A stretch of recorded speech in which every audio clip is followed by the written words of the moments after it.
जय माँ विंध्यवासिनी, हर हर महादेव। आप सभी का स्वागत है। हम सभी को, सभी सनातन धर्मियों को घर में भैरव जी का पूजन अवश्य करना चाहिए। इस विषय पे एक से अधिक वीडियो जिस चैनल पे उपलब्ध हैं, फेसबुक पर देख रहे हैं तो यहाँ पे उपलब्ध है। इन शंकाओं को सर्वप्रथम दूर कर लेना चाहिए कि घर में भैरव पूजन नहीं कर सकते। हाँ, किस स्वरूप की पूजा करनी है इसकी जानकारी अवश्य होनी चाहिए। भगवान भैरव के उग्रात्मक स्वरूप जो हैं उनका पूजन घर पे नहीं करेंगे। प्रत्येक व्यक्ति या तो अपने कुल भैरव की जानकारी रखते हो तो उनकी पूजन करें, अन्यथा आप बटुक भैरव भगवान का पूजन अवश्य घर में करें। भगवान बटुक भैरव के पूजन करने के संदर्भ में एक विषय है कि उनके कवच की अगर जागृति कर ली जाए, घर में कोई भी एक सदस्य, विशेष करके जो घर के मुखिया हैं या आप साधक हैं, तो आपको अपने जीवन में सुरक्षा के निमित्त भगवान भैरव जी का कवच अवश्य ही सिद्ध करके रखना चाहिए। भैरव कवच में भी अनेक प्रकार के कवच हैं और उन सभी कवचों की अपनी अपनी महत्ता है। सभी अपने आप में सामर्थ्य से परिपूर्ण है।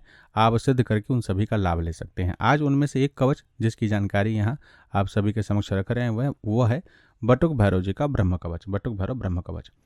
इस कवच का सर्वश्रेष्ठ प्रयोग अगर कोई व्यक्ति अभिचार आदि से ग्रसित है और अभिचार में विशेष करके ब्रह्म पिचास, मशान और साकनी या फिर जो इसे चुड़ैल या डाकनी कहते हैं, इन सभी से पीड़ित है, तो इस कवच के माध्यम से अगर इसकी सिद्धि आप कर लेते हैं तो अवश्य भगवान बटुक भैरव की कृपा से इनसे आपकी मुक्ति हो जाती है।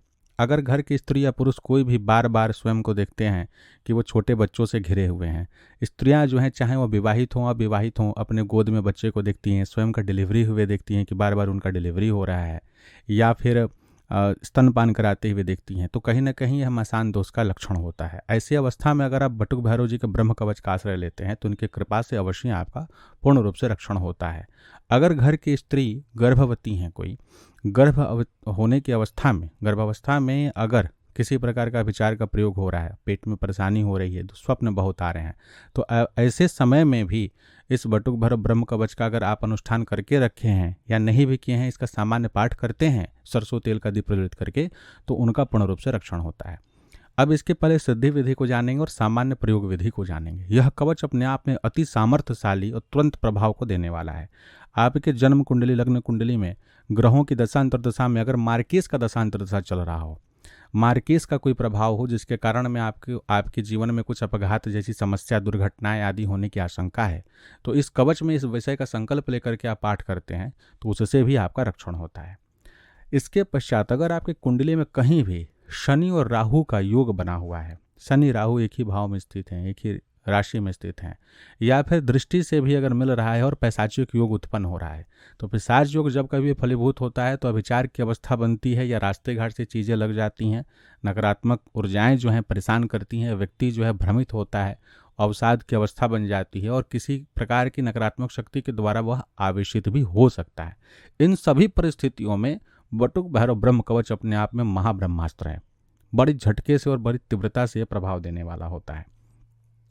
यह कवच ऐसे तो सामान्य रूप से आप चाहें तो प्रतिदिन एक पाठ 5, 11, 21 जितना चाहें उतना पाठ आप सामान्य बिल्कुल कर सकते हैं, इसमें कोई दिक्कत नहीं है आपको।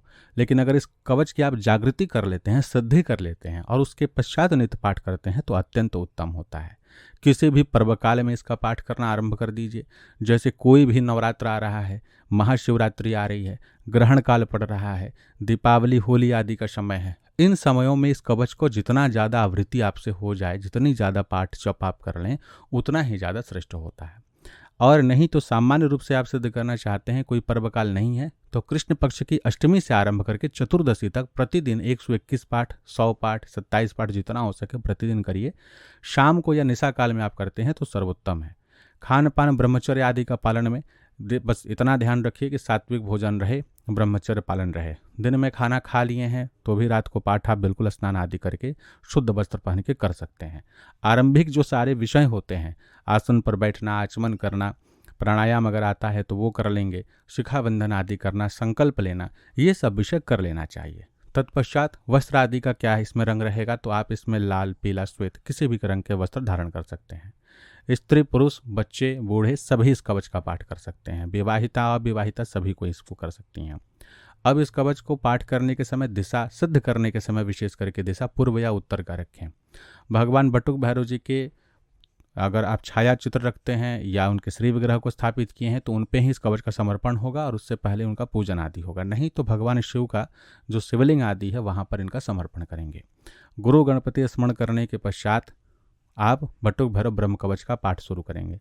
अब ब्रह्म कवच में 3 भाग है, पूर्व पीठिका, मूल पाठ और फलश्रुति। तो कभी भी आप अधिक बार जाप करने वाले हैं तो यह पूरा पाठ करने की आवश्यकता नहीं है। आप सिर्फ पूर्व पीठिका पहली बार पढ़ेंगे, मूल कवच का बार बार आवृत्ति होगा और अंतिम पाठ जब कर रहे होंगे उस समय में फलश्रुति का पाठ करेंगे। आप इस कवच का PDF इस वीडियो के डिस्क्रिप्शन से और फेसबुक पर अगर सुन रहे हैं तो कमेंट में हम उसका लिंक दे देंगे, वहाँ से आप डाउनलोड कर सकते हैं।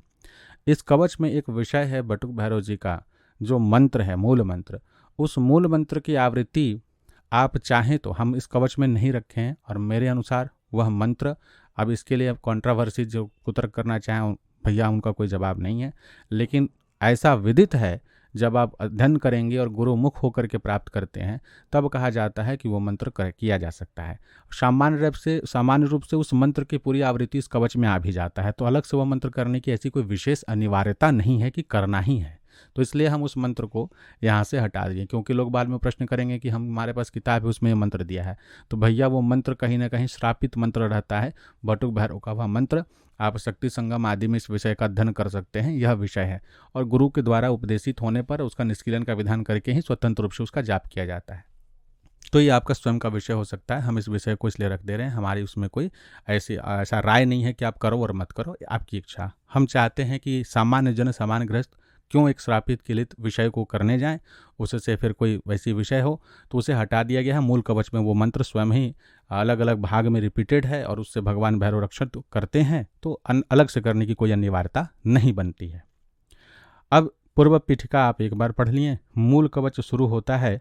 अगर आप PDF डाउनलोड कर रहे हैं तो उसमें जो 10वां श्लोक है विनियोग के बाद, वह मूल कवच का प्रथम श्लोक होता है। तो विनियोग आप हाथ में जल लेके कर लेंगे और फिर वहाँ से आप 10वें श्लोक से आप मूल पाठ कवच का आरंभ करेंगे, जो आप 21वें श्लोक तक करेंगे। श्री ब्रह्म कवच कवचम भैरवस प्रकृतितम, यहाँ तक आप जो है मूल कवच है, यानी लगभग 11 श्लोक है। तो इस 11 श्लोक को ही बार बार आप रिपीट करेंगे और इस तरीके से आपकी पूरी 108 आवृत्ति, 27 आवृत्ति जितना आप करना चाहते हैं वो पूर्ण होगा। अब इस आवृत्ति को करने के लिए भी आप पुष्प का सहयोग ले सकते हैं। 108 फूल ले लीजिए, चाहे 11 फूल लीजिए, हर फूल पे आप 10-10 पाठ करके और अंतिम फूल पे 8 पाठ कर समर्पित करिए। बेल्व पत्र से कर सकते हैं, बिल्व पत्र पे समर्पित पाठ करके समर्पित करें। लौंग से अग्नि प्रज्वलन करते हुए, जैसे कि 11 लौंग लिए, प्रत्येक लौंग पे 10-10 पाठ किए, अंतिम लौंग पे 8 पाठ किए, उसे किसी मिट्टी के पात्र में रखें, कपूर के साथ भगवान भैरव जी के समक्ष में या शिवलिंग के समक्ष में प्रज्वलित कर दिए और प्रार्थना किए कि भगवान इसे आपको समर्पित है, आप इसे स्वीकार करें। तो इस तरीके से भी इस कवच की सिद्धि होती है। अब इसके पश्चात भगवान भैरव जी को नैवेद्य का लगाना है, तो या तो आप बूंदी वाले लड्डू भोग में लगाइए, अमृतियाँ लगाइए, या फिर दही बड़ा बढ़िया सा आपने स्वयं घर पे बना करके आप लगा सकते हैं दही बड़ा। बाकी आप जलेबी, अमृति या फिर लड्डू जो है वो बाहर से खरीद के ला सकते हैं। जो नैवेद्य लगाया जाएगा वो स्त्री पुरुष सभी को स्वीकार कर सकते हैं, क्योंकि बटुक भैरव जी का यह नैवेद्य है, घर का पूजन है। इसलिए ऐसा नहीं है कि इस नैवेद्य को कोई घर का स्त्री नहीं स्वीकार करेंगी, ऐसा कोई विषय नहीं है। अब इसके पश्चात है कि प्रतिदिन जब तक आप इस कवच का अनुष्ठान करें, और ऐसे भी पंचबली प्रतिदिन करना चाहिए, तो जीव सेवा बड़ा अनिवार्य है, इस कवच में करना चाहिए। इससे भगवान भैरव की तृप्ति होती है, कृपा प्राप्त शीघ्र होती है।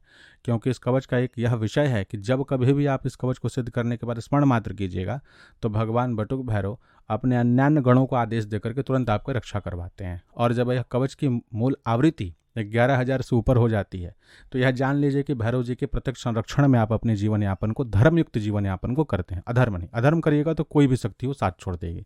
भगवान शिव जब रावण के साथ छोड़ दिए, भगवती तारा जब रावण के साथ छोड़ दी, तो आप और हम कौन होते हैं। तो इसलिए ध्यान रखिएगा कि धर्मयुक्त काम करते हैं तो कवच आदि का अगर आपने महापुरुषण किया है तो अवश्य आपकी रक्षा होगी।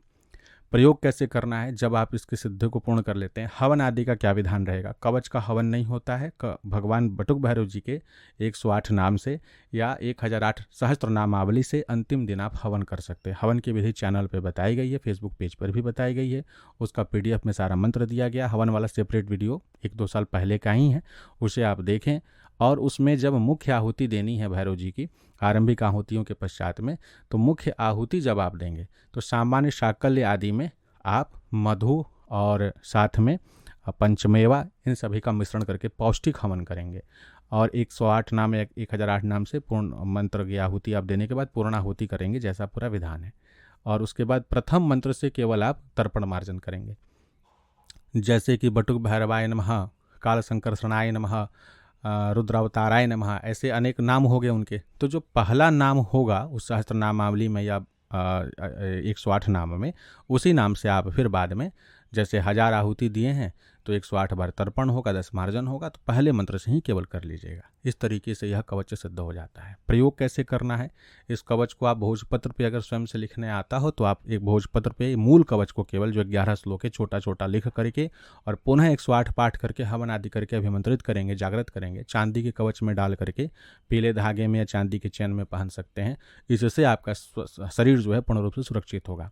स्त्री जो हैं अगर गले में ना पहन करके अगर अपनी दाहिनी भुजा में पहनती हैं, पुरुष अपने बाईं भुजा में पहनते हैं। ध्यान रखेंगे, यहाँ अपोजिट चलेगा, पुरुष का बाईं भुजा रहेगा, स्त्रियों की दाहिनी भुजा रहेंगी। उस पर अगर कवच को सिद्ध करके पहनते हैं तो हर तरफ हर जगह जो है जय भी मिलता है, सुरक्षा भी प्राप्त होता है, कॉन्फिडेंस आपका तो 7वें आसमान पे रहेगा।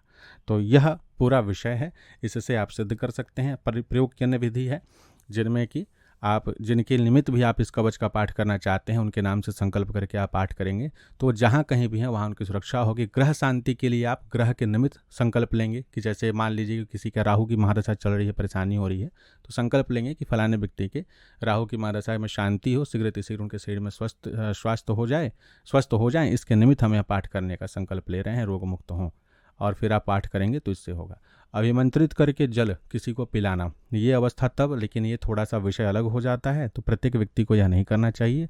किसी एक्सपर्टीज़ व्यक्ति के संरक्षण में ही यह कार्य करें। किसी के ऊपर अगर आवेश आदि आया है तो इससे अभिमंत्रित किया हुआ भस्म या जब यह पाठ कर लेंगे तो जो हवन आदि करेंगे वो भस्म, या पाठ करने के समय में तांबे के लोटे में जल भर करके अभिमंत्रित करके घर पे छिड़कने से या जिस व्यक्ति के ऊपर आवेश है उसके ऊपर छिड़कने से उसे मुक्ति मिलती है। बंधन आदि का भी पूरा विषय है इसमें, लेकिन वो सब प्रायोगिक विषय है और जानकार व्यक्ति को किसी गुरु के संरक्षण में ही वह सब विषय करना चाहिए। सामान्यतः पाठ और ध्वनि आदि करने से घर परिवार की सुरक्षा हो जाती है। आशा करते हैं कि भगवान बटुक भैरव के इस कवच से आप सभी सनातनी लाभ उठाएंगे। साथ बने रहें। जय मां विंध्यवासिनी।